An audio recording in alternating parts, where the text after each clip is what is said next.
Don't you know we all cheer for Magnus Danger Ladies and gentlemen, boys and girls, Dragonkin attack helicopters et al. Welcome to the Onwards to Victory podcast with your host, Magnus D. Magnus. The D stands for danger. And today, my D is turgid as can be. I am very excited because my guest just so happens to be one of my favorite people in the goddamn world. But I very rarely get to see them. I've known them a very long time, but they're here today.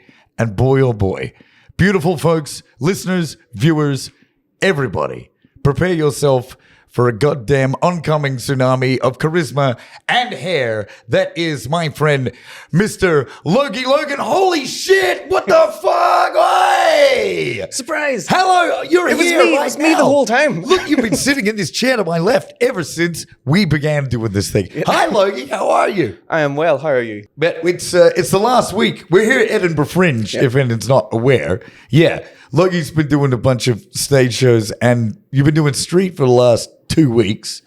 Oh, I'm doing street from the start as well. Oh, yeah, but exclusively street. Oh, yeah, for the last- exclusively street the last week and a half. Week and a half. Yeah. It's the time dilation is pretty serious at this point. All blurs together at a point.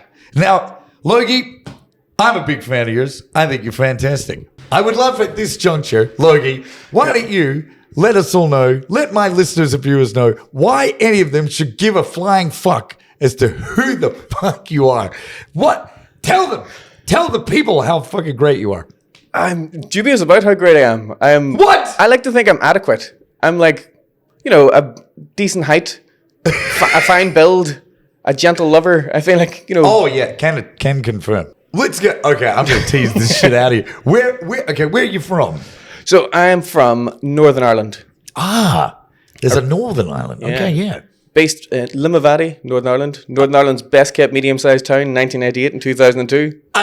Yeah. Home of Danny Boy. All right. Oh, he's here around here somewhere. How long have you been doing street for? I think I've been doing street about 15 years. This is for those who aren't aware. We don't mean like freelance prostitution. We're talking about street performing.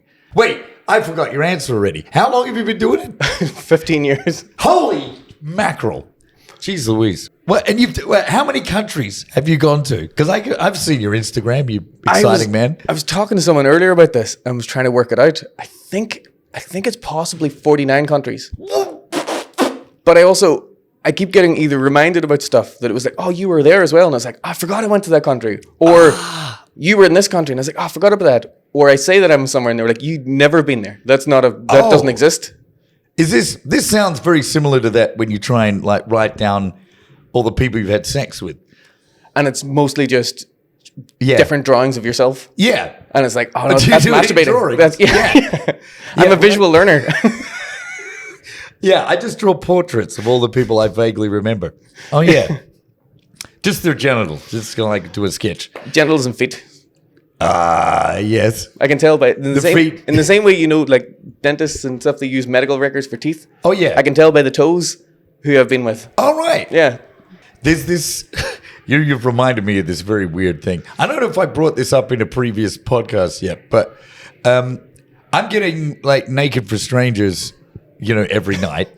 And we just recently celebrated the 200th adults show. It's the 200th naked walkthrough of the show. I'm just glad you said show at any point in that sentence. Yeah. 200th conviction. Yeah. Yeah. It was the 200th show. So if you're being pretty frugal about it, you would say you could average out it's at least 100 people per show. Yeah. Right? There's it's definitely more than that. But 200 shows with 100 people, that's 20,000 sets of eyes on this goddamn UPS Sweet package. Yeah. Yeah. So this thing that happens when you're walking around in Edinburgh, I don't think I've told you about this. It's really odd. When people just clock you in the street and they figure out who you are and they do this look that's kind of like, they just give it a quick up and down and then they kind of clam up because they're not really sure what the protocol is. Like in their mind, they go, I've seen your dick, but I don't know do I still say hello? Are we now close enough to hug? I don't know. I had a very similar thing. I did a show once where me and a guy did possibly the best trick that has ever happened on a stage. Oh! Where we thought, we were like, standing ovation. Yeah. There was 3 of us all doing Diablo, and we thought, do you know what? We're going to do this amazing trick where one person's going to spin the Diablo, we're going to put it on the string, we're going to launch the Diablo up in the air, and the other person catches it. And it's like, brilliant. But we thought we would tie the string to our cock and balls, spin the Diablo on it, jump back at the same time, launch it into the air. Oh, yeah, I get it. Yeah, but we went for different theories on how to tie it. So he went around his balls, where I went only on the shaft, because I'm a clever kitten. And I was like, this will make more sense. And as I jumped back, 2 things happened. The string in his side tightened so much that they couldn't get it off. So one of the stagehands was like holding him down, trying to cut it off, but he was like trying to, whereas mine ripped off and injured my dick. Which I was standing completely naked. The third guy just caught the Diablo, smiling. Everyone stood, standing ovation. I went to lean against what I thought was the wall at the back. Wasn't, it was the curtain. So I fell off the back of the stage. Had to crawl up onto the stage to get out. And then I had to get someone to give me a hand to go to there. It was Naked with my dick bleeding. And then I had to go to the on-site, like, A&E guys. The medical tent. Oh, God. So I went across to them, and it was in the Netherlands. And I went across to the guy, and it was a younger doctor and an older doctor. And I'd put clothes back on at this point, went in, and I was like, oh, I've had an injury. And they were like, oh, yeah, that's what we're here for. And it's like, it's a strain injury. And it's like, no, we've seen all of it. And I was like, all right, I've broken my dick. And the older doctor was like, yeah, no, stuff happens all the time. You're like, all right. So I pulled my trousers down, but the younger doctor, he looked me in the eyes, and then at my junk, and then back of the eyes, and back of my dick, and then just walked out and didn't say anything. And I tried to explain to the other guy. He was like, what happened? I was like, oh, it's, I think a friction burn and nipping and ripping. Oh, yeah. And as he was looking at it, I kept saying to him, it's like, so I want the swelling to stay, but the pain to go away. And he kept looking at me, he's like, what do you mean? I was like, well, I want the swelling to stay there, but I want the pain to go away. And he's like, I don't understand why you would want that. It's like, you don't understand why I would want that. It's what. Do you not have erections in this country? But wow. what made it worse, he gave me, do you know one of the thing, if you broke your finger, you get the little sock for your finger. So he gave me like little dick sock to like put on. Those, oh really? Like with a little like finger condom with a little splint on the side of it. And then my favorite thing was everyone who's seen that show kept seeing me in the next couple of days, and every time they would see me, they were like, how are you? Good. And then fabulous. And then there was a friend who was sitting. I was having dinner with someone, and this other person didn't know what happened. Yeah. And a group of friends came and sat, and they just assumed they knew. They thought they were another performer, and they were like, "Ah, so we've all been talking, and we didn't know what to do." And we were like, does your dick still work? Like, so without context, this other guy is like, what the fuck? And then to make it worse, one of the guys turned around and was like, look, we all put our data together. Okay, this was about maybe 10 years ago. They all put their cell phone data together and was like, we downloaded you some porn and we put it onto this phone in case you need to check. But there was a weird moment because I was like, oh shit, I don't know if I have had an erection since this happened. I've not been thinking about it. I've been putting cream on it. Like, wait, did they give you that anti-erection cream? They gave me cream, and I don't know. There was no point that I looked at my junk and thought, yeah, this thing is going well. It had so many colors. It was beautiful, like a work of art. Whoa! Did it go like crazy? It went the bruisey black, colors. All the colors. Wow! But the only thing was, every time I tried to document it, there was no good angle that makes it look like it wasn't a beaten up, swollen child's penis. Like a minced peacock. Oh, it was like shrunken from the pain, but swollen in weird places. Everything looked wrong in it. Oh my gosh! I have a feeling we're going to be talking about your injury because there's still at least one very, very big injury story that you and I have shared that we've got to get to at some point. The time your dick got broke. I've had a couple of dick. I mean, I've had a banjo string go, and Oh, I've got a scar from an ex who had like very sharp fingernails. I have a weird scar on my chest where a woman put a cigarette out on me because she said, "Do you think you'll remember me?" And I was like, "Yeah, maybe." And then she put a cigarette on my chest. It was weird because I was staying at hers and I had nowhere else to go, so it's just like I had to play it off like, yeah, no, that's a cool thing to do to me. I love that. No, you told me yesterday you love gaslighting. Yeah. Oh yeah. Man, what a fabulous history of romance you've had. Yeah. Cigarette. What the hell is that story? Oh, so there was a woman who I met, and she's really lovely, and she used to play in bands. She was a drummer in a band. Yeah. And we hooked up a bunch of times, and I think this was whenever I was, like maybe 18 or 19. So everything was all still exciting. And you're like, oh, yeah. Captain Slut, and oh my God, someone willing to have sex with me. Great. Yeah. Great. Yeah. And I was like, oh, it's amazing. And she was older than me, and you were like, not by much, like about 5 years, which at the time feels that's massive. a lot. When you're 18, that's a big deal. Yeah. Yeah. And we were just lying in bed together and chatting, and she was smoking, and I think I was tried to smoke a little bit because I wanted to look cool. Oh, yeah. But I was trying to not cough and stutter. So it turned into one of those one-sided conversations because I was trying not to cough. So I think she thought maybe I was being silent. And then she took that upon herself to go, do you know what? This young man maybe doesn't Thinks he's too cool to converse with me. So maybe I need to treat him mean, keep him keen. I mean, that's a fairly serious escalation. You guys still got a scar? Of course, it's a cigarette burn. Jesus. Wow. Well, I mean, it worked. Do you like send her Christmas cards or something? I just send her ashtrays. It's like, that's what you use. That's what you're supposed to do.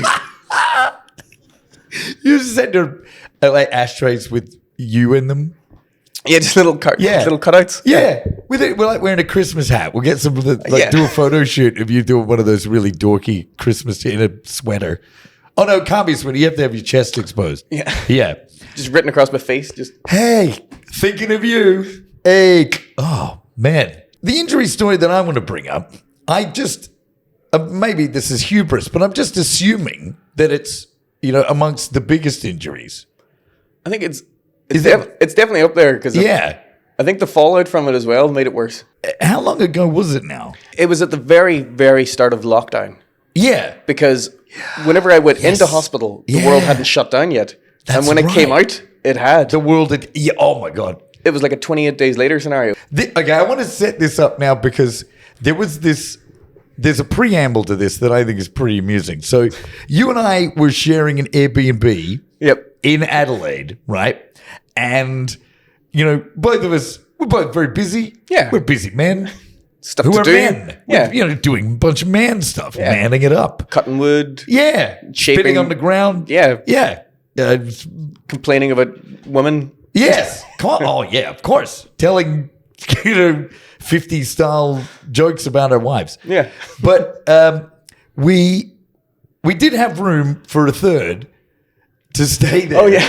This story, right? So the absolutely delightful and quite frankly spectacularly gorgeous Amy Dimples was looking for a place to stay, and this is going to sound really dodgy, just the first bit. She was looking for a place to stay, and she didn't have a lot of money.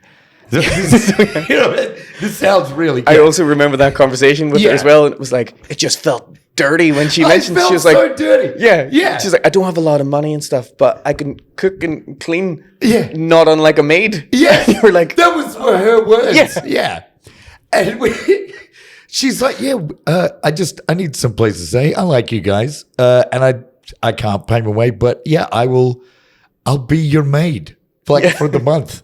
And she's just so good. And instantly, of course, I'm just imagining, well, we're going to get her an outfit for this. Yeah. But you and I were both looking at each other going, this seems like a good deal. And we'd be helping her out.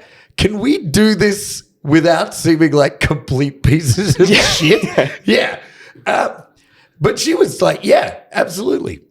And then we did. And then she was fabulous. And we had a great time. Yeah. And luckily she was there because it wasn't long after that I heard the story was you were taking a phone call from your mum. yeah. So Is that okay? yeah, because what had ended up happening It was. This is the big part of the story here in the main injury. I'll let this spill out of you.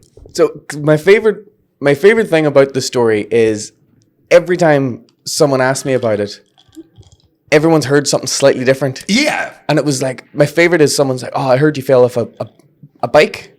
And they were like, oh, you ride motorbikes? And I was like, no, it wasn't a bike, it was a scooter. And they were like, oh, some of those scooters are dangerous. And I'm like, no, like a normal push scooter. And they were like, no, those electric scooters are getting, and you're like, no.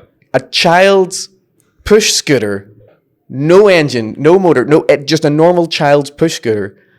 And I stood on it and they were like, oh, you must be really drunk. I was like, nope, I just finished shows and I was getting ready to go home because I had a kid show in the morning. Yeah. And they were like, you must have been going really fast. And you're like, no. I literally stood on it with one foot and my other hand, I held the middle of the bar because it was at the same time, it was quite late at night and it was early in Ireland. So I rang my mum to check in on her and see how she was. Right. So I had my mum on my ear and I was like, oh yeah, I could ride with one hand. Yeah. I'm an adult. I do circus. I do big stunts. I can do unicycles. I can do... People who don't know, you do like extremely... Your street show is one of the most dangerous... there is. I like talking about I specialize in like balance stuff. It's like my main skill set. Yeah, you do like, flaming torches and machetes on a roller bowler, on a platform, in the street, on cobblestones. Yeah. You are a balance master. This has got to be a huge proportion of your actual act. Yeah, and it was so I was more than confident that I could go forward in a straight line. Yeah. So I held the middle, I pushed once, and then the next thing I was like, I'm on the ground. And my mum, like, I had the phone. Mum was like, is everything okay? And I was like, yeah, no, I just dropped my phone. I'll call you back. So I hung up with Mum, and I was like, that was a bit weird. And I put my hand down, and as I went to put my hand up, I slipped in what I then found out was blood. I hit my face a second time. And then I was lying, and I have this weird thing. So anytime I've broken a bone or had a serious injury, I always get this overwhelming sense of calm. Oh. And I get like really relaxed, and then my tummy feels... I'm trying to think of a more adult way of saying my tummy feels a little funny. I have a little funny feeling in my tummy, and I was like, oh, I think I've hurt myself. So I picked my phone and I was like lying on the ground, and I was like, I can't seem to get up properly. So I went into shock. So I phoned the ambulance. Yep. And I ring them. They were like, where are you? And I was like, I'm on the ground. And I was like, where are you? And I was like, I'm in Adelaide. There's trees near me. And they were like, you're not helping at all here. Yeah, I'm not sure like where it was that you... It was like in the park, near the trees, near where a pond was. Yeah. And that was like my description. And they were like, you're not... I think I know the spot now, yeah. And they were like, we'll stay on the phone with you. We're going to send someone out. And he's like, awesome, I'll just lie here. Yeah. And then started trying to make small talk because I didn't know what else to do. So I'm just like, how are you guys getting on? And then I think she thought it must have been a prank call because you're like, what have you done? It's like, I've fallen and I can't get up. It's like, you sound like a young man. You don't sound like an elderly gentleman who's fallen over. Are you injured? Quite it's like spry. Yeah, and it's like, I think I'm injured. My tummy feels funny, so I think I'm injured. So it just sounded fake. Yeah. Oh my God. Well, it would. They're not used to somebody of your caliber having a conversation. Jesus Christ. And then eventually when the ambulance did arrive, they helped me up, got me in the ambulance, and I've got loads of photos on my phone because that was when I first seen my face. My face was all blood and loads of my teeth were broke. Yeah. But they strapped one of my arms down because I kept taking selfies and trying to take like what I was classing as cute selfies. Yeah. Where I kept like doing a little bite in my fingers and like doing little over the shoulder numbers. So they strapped one of my arms down to stop me doing it. So then I started trying to get my phone with my other arm. So they took the phone off me. And then I asked because I think again they thought I was drunk or something was happening. Yeah. Because then I also asked so there was a male and female ambulance person. Ambo, yeah. And I just asked the woman who was working. I was like, look, be honest with me. I've clearly landed on my face. This is an injury. But if I looked like this and I was at one side of the bar and I ordered a drink for you and like winked, "Would you accept it?" And she was like, "No, I have a female partner." And I was like, "Oh, this is more important. Do I still look good enough that you would go, no, maybe I do like cock?" So that just made it worse, where they were like, this guy's fine. This guy's completely fine. He's maybe chipped a tooth, but there's nothing wrong with him. Oh boy. Yeah. And then they eventually got me into the hospital anyway. But all of the main stuff would have been under your beard. That was, because I had my beard was bigger. Oh yeah, For those of you that are just listening, Logie has one of the most impressive and fabulous beards in all of Christendom. Yeah. It's long, it's girthy, and it's separated. Yeah, in order to make other people not feel jealous, it's been separated into childlike baubles. I've went for more anal beads, but yeah. Oh yeah, of course. Well, I'm just imagining the textural experience of that. Yeah, I think the visual description of my beard is hairy anal beads hanging from my chin that reach my belt buckle. But they're not enough to reach around the back, but they're getting there. Yeah. Well, I mean, it's pretty much like where it was before. I think it's... Yeah? I only know this because I measured it a while ago. I think it's 2 inches off the length it was prior. Wow. Wowie zowie. But... Jeez. Yeah. But it was very... And it was one of, your greatest features of what you were kind of... People would recognize by your big... And you used it in the show. Yeah. The beard was part of the show. You would use it to do like whip cracks and stuff like that. So this is a fairly integral part of the Logie experience. Yeah, and it was the thing that people recognized straight away. So they're like, yeah, they knew it. So the beard covered up most of the injuries. Yeah. And then eventually when I got into the hospital and they took me for the x-rays, they came back and they were like, you've got, they were like, you've broken your jaw. And I was like, all right, sweet, it seems all right. And they were like, yeah, no, you've broke your jaw in 3 places. Mm-hmm. And I was like, it's 3 breaks. And they're like, no. It's on one side. It was broken so badly. It was like broken like 4 different parts. The middle part was cracked in half essentially. Yep. And the bit up beside my ear was so badly broken that they were like, we just have to remove the bones.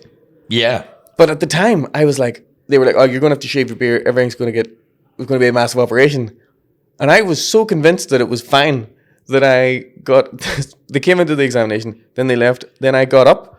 Because they gave me a razor and they were like, or electric thing. They were like, we don't want to shave it. We want you to get to shave your own beard. We feel bad doing it for you. So my instinct was, okay, I'll leave the razor here. I'm going to go to a vending machine. I'm going to buy some chocolate and prove to them my jaw's fine by eating it in front of them.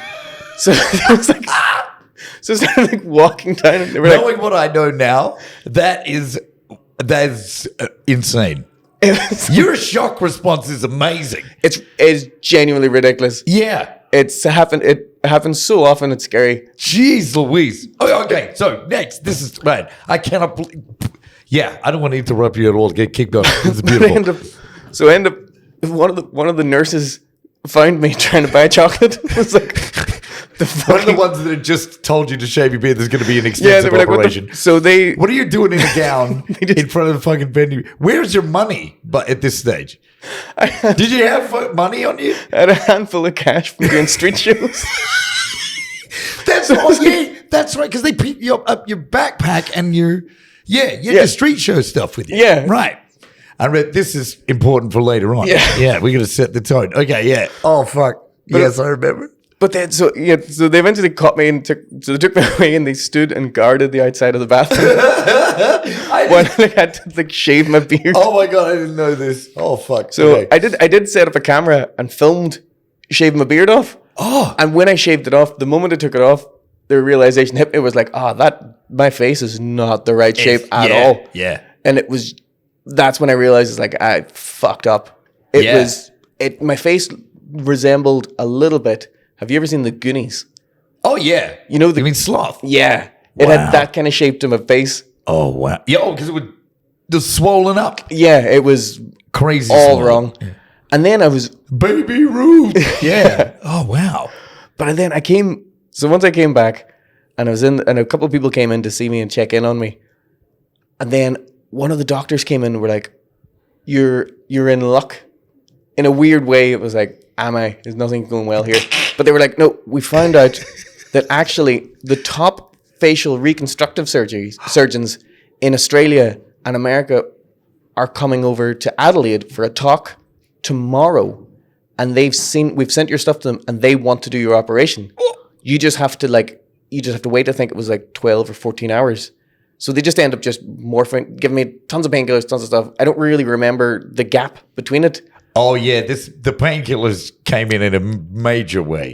Over the next months. Yeah, and then I ended up. So I just then went into surgery, and I remember because I distinctly remember seeing the clock before I went in, and it was 8 o'clock, and I went in for the operation, and when I came out, I seen another clock, and it was something past 9 or something past 10. It was like I had it in my head. It was only like an hour or 2 hours, but turned out 13 hours, 13-hour operation. Wow.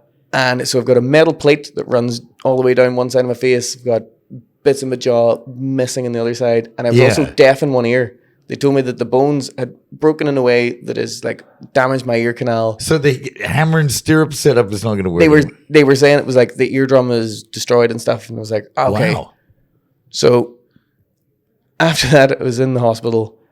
And then they were saying, it was like, okay, the only thing we need to sort out now, because they were trying to get all the operation done as soon as, and because these guys came across, they kind of pushed things to make it happen. They're there for a big old facial reconstructive conference. But then they gave me they were like, oh yeah, so we just need to try and get all your IDs and stuff, because the bill for this was, I think in pounds sterling, it was like maybe 120,000 in sterling. And they were like, do you have travel insurance? And I did, but I had the shittest travel insurance. Hey. Like, it didn't cover any of that stuff. Fuck me. So they were like, but we don't, the only things they had was half a dozen people have come in to see me, and everyone gave a different name to describe, like no one knew my full legal That's right, yeah. name. Everybody knows you, but all like streety names at various different, of course. And it was like, I remember talking to one of the... He's a ghost. The nurses. So the male nurse came in, I was talking to him, and I was like, look, what's the crack with if I just got up and left? Like, if I just left the hospital now, what are the repercussions? And they were like, we can't really do much. The only information we have about you is your home address, which is the Airbnb place. Yeah, there was the Airbnb we were staying at. Yeah. The other thing was we've got your mobile number, and we've got like a bunch of different names. Your mobile number, which is just the Australian number you're using while you're in Adelaide, right? Well, it was was an actual number. Oh, okay. But he went away, and he came back about 10 minutes later, and he was like, the last 2 digits for your number have went missing. And I was like, oh, you legend, this is amazing. So I was just like, in my head, I was kind of welling up a little bit. My eyes were watering because I was just in my head. I took the drip out of my arm. I tried to take the catheter out of myself, but I couldn't get it out. You have to do a thing to let it release. So I had to do that. It's got the bubble at the end. So I figured that out. It took me longer than I'd like to admit. It's like pulling on my junk and trying to figure out how to get it out. So I eventually got the catheter out, and I was like welling up a little bit, partly because of the dick pain, and also because of it's like, this is it. I'm just never coming back to Australia. Wow. So end up doing all this stuff. Started trying to get dressed, and then one of the doctors came in. It was like, "What are you doing?" And I was like, "Oh, I'm going out for a smoke." Is that? And then he turned around and he was like, "All right, you're in luck. Your auntie and uncle who live in Australia, they've arrived. They've got your bag and stuff, and they've got your passport. So we're able to get all your details."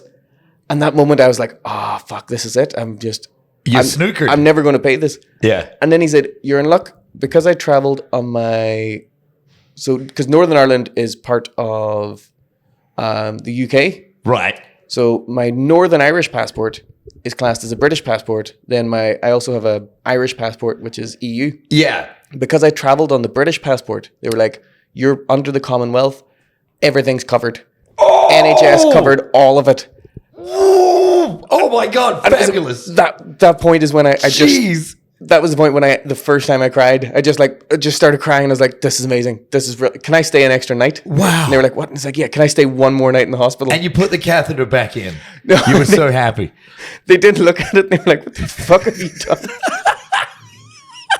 It just in my head, it was like, right, either I have a bit of catheter left in me, or I stay here and pay 120,000. It was like, I live my life with a bubble stuck at the end of my urethra. You can buy a new dick for like 50 grand. Yeah, It's like, no yeah. problem. Yeah. That's only a quarter of what they were asking for. Fuck me. So what was it, your real auntie and uncle, or was it one of the showbows? No. Was it a pair of showbows pretending to be your family? No, it was real auntie and uncle. Oh, okay. Yeah, All my right. uncle moved over to Australia maybe like 18 years ago. Oh, I didn't know that. Okay. Yeah. Because there was behind the scenes while you were in hospital, right? And I mean, it was surreal what was going on. Like, first off, there was like, has anyone seen Logy? Has anyone seen Logy? What?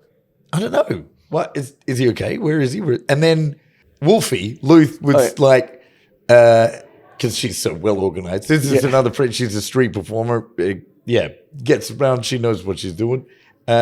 She was, spreading the word. And then I got a message from you that was just a photograph. This is the confirmation that I received to know that Logan had indeed all of these crazy rumors that something was actually happening. Was that I got a photograph from you of a sink. It was just sink I remember this. with your beard in it. It was just like, as soon as I saw that, I'm like, oh, this is serious. Okay, we ain't fucking around. This is some serious business.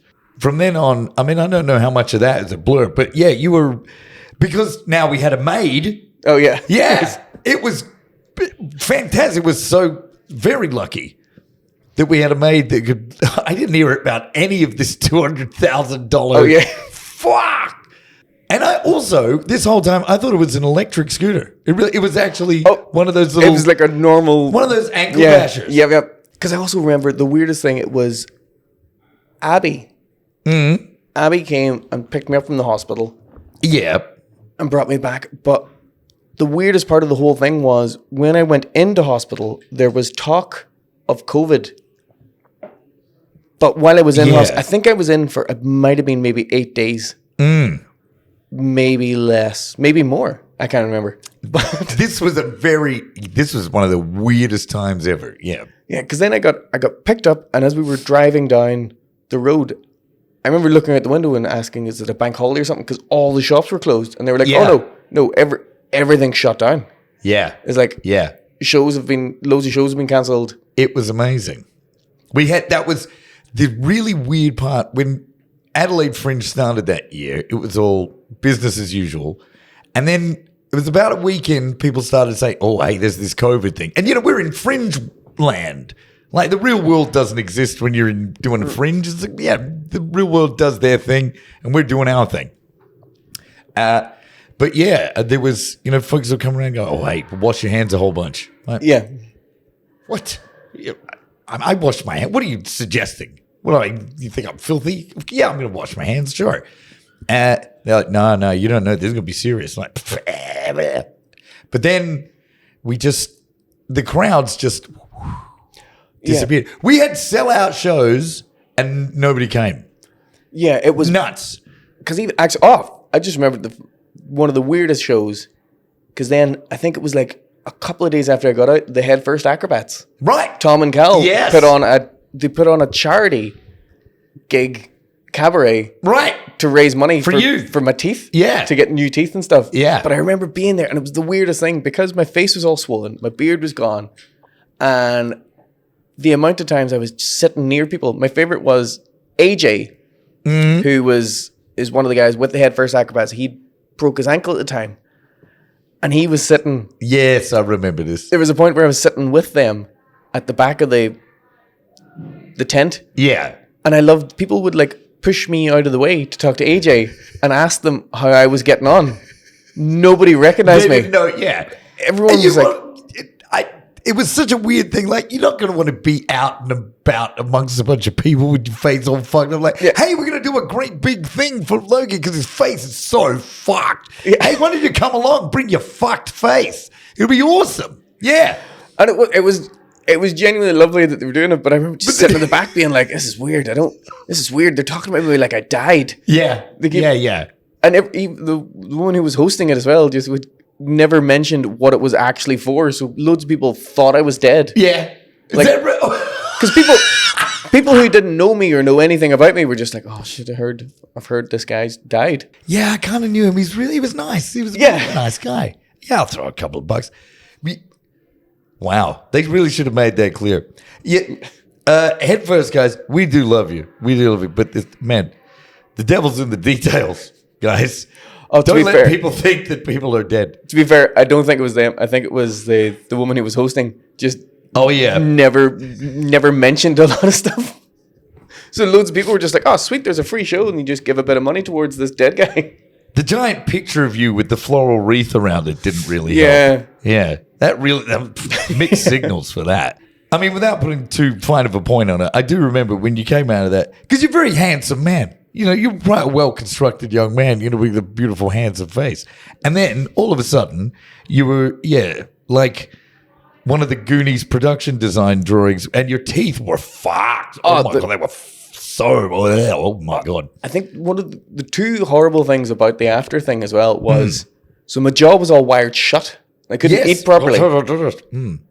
And the other thing was, because I was deaf in one ear, because as far as I knew, it was like my eardrum had just been destroyed and stuff. It wasn't coming back, yeah. Yeah, so I had no high hopes for it. And my inner ear is really badly scarred up. All right. Because they removed my ear from my head, and when they stitched my ear back on, they didn't know what to do with the bottom part because we've got my ear stretched. So So the bottom part of my ear is stitched ever so slightly off, and my ear sits a little bit weird now that it annoys me, but nobody else recognizes it or sees it. So it's, But they put it back on wrong? just ever so slightly wrong. But I ended up as well, it was like, so my ear kept getting full of gunk, Yeah. and I just did. At that point, I was like, I don't really care that much about it now. There's nothing I could do. So I just got a pair of needle nose pliers and kept just pulling stuff out of my ear. And then there was a point when I went to pull something out and there was like a little rustle. And I was like, oh shit. And I started pulling a bit more. And I pulled out a tiny, tiny bit of bone that was resting against my eardrum. And I couldn't feel it because it was all numb. Yeah. But I got talking to them afterwards when I had to do a checkup thing. And they were like, that you essentially did microsurgery with a pair of needle nose pliers. And it was just by sheer fluke. You grabbed the right thing in the right way and pulled it in the right way that I got hearing back in my ear. They were like, in all the scans and stuff, they were like, yeah, the damaged jawbone has went up in and it's carved it up. And you managed to grab it. From in your ear with the... Yeah, just I ended up, because I also... I've never heard this bit. This is amazing. I essentially did surgery in my head. And then I also, because the hospitals were shut down, whenever I went to get my jaw unwired, I couldn't do it. So yes. That's why. So I went to Bunnings and just bought all the clippers. That's right, yeah. Yeah, so I just unwired my jaw, but did such a shit job. Oh, I bet. Because I got like nearly all of it out, apart from 2 bits of wire that were like through my gum that I couldn't get out. So I just clipped them short. This is like, well, for people that don't know what having your jaw wired shut, it's not all just on the outside. It's not just like some sort of weird cage. You had like wires in your gums and yeah. It's it's brutality. And I was just pulling. I was lucky because I have loads of nerve damage, so a lot of it was weird feelings, but it didn't hurt. It was just like pulling out bits of wire. Yeah. Wow. Yeah. Because I also enjoyed when I eventually, because I couldn't go to the hospitals in Australia after that because of COVID and stuff. They were like, unless it's an emergency, you're not allowed in. And it took ages for me to eventually get back to Ireland. And when I got back to Ireland, I had to go to one of the hospitals, and I was like, there's wires in my jaw that need to get taken out. Yeah.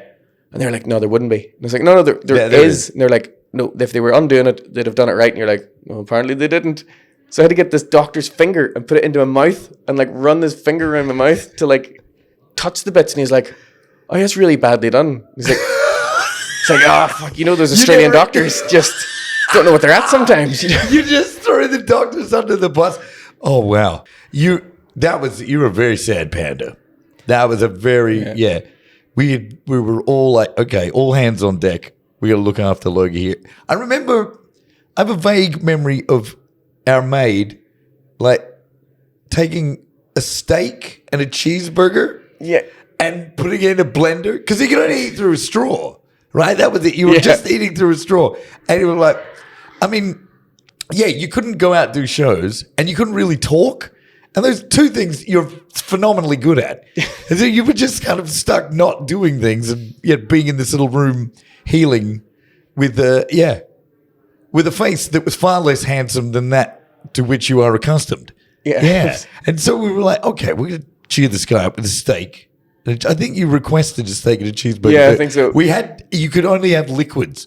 Yep. So he got a blender and we're blending up steaks and cheeseburgers so that you could have yourself something cheery. I also remember blending up a bunch of, it was like a Bailey's ripoff, and then blending in a bunch of Kinder Buenos. Yeah. And making like these just alcoholic milkshakes. Yes. Oh my gosh. Because it was the only way you could get any kind of satisfaction was some kind of flavors. Yeah. And they needed to be strong flavors. So you were Very. like, just keep putting different alcohols into everything. Man, that is a phenomenally dangerous thing we were doing. Yeah. Because the amount of painkillers and like weird, they were giving you all sorts of crazy pills. They were like, give him all of these. Oh yeah, that's right. He has to take all of these because they're crazy big painkillers. And then when he takes these, he's going to be really sad. So take this other pill. This will make him less sad. But then, he's going to be really, really thirsty when he takes all these. So make sure he has a lot of water. I also just remembered that we ended up, before leaving Adelaide, having kind of a house party. And then Was that the orgy? No. Was that? There was... No, it was, but I wasn't part of it. I was just part of it. I was doing a show. It happened. I just came back to the house, and there were all these people there that had just showed up and had an orgy at the house. I remember that because I remember it was like happening in your room. Yeah, there was a massive orgy happening in your room, and I was just sitting without me. Yeah, I was on just stage sitting in the somewhere. living room, just being like, "Hey guys, I can't really do that. Yeah. Can I have some juice?" Can you get me the juice packet from over there? Nice tits. It's mainly because I remember staying up and like intermittently passing in and out of sleep. Yeah. And then getting to the airport with all my gear and having to phone you to say Get that my your passport. yeah. Yes. Oh God, I remember that. Fuck. Just being in the house with Amy and getting a phone call and go like, he's left his passport here. We can do this. The fact that it was happening at the same time as COVID dropped, it's just utterly bonkers. Good times. That was great times. Yeah. Hey. Yeah. So we've been through some stuff. Well, I've got to release you back into the wild. It's time for you. Who else is going to inseminate all of these attractive people, if not you? Someone has to do it. Yeah, and I tell you what, you've taken that bullet for us, and I appreciate it. You're doing God's work, Logy Logan. Someone has to. Thank you very much for your sacrifice and the submarine full of your semen. Thank you. Well, it's been a pleasure. Folks, if you don't like Logy, you can get the fuck out. I don't know what the hell is wrong with you. Clearly, you've got some sort of injury to your brain. Tune in next time where I'll be... Good night. Don't you know we all cheer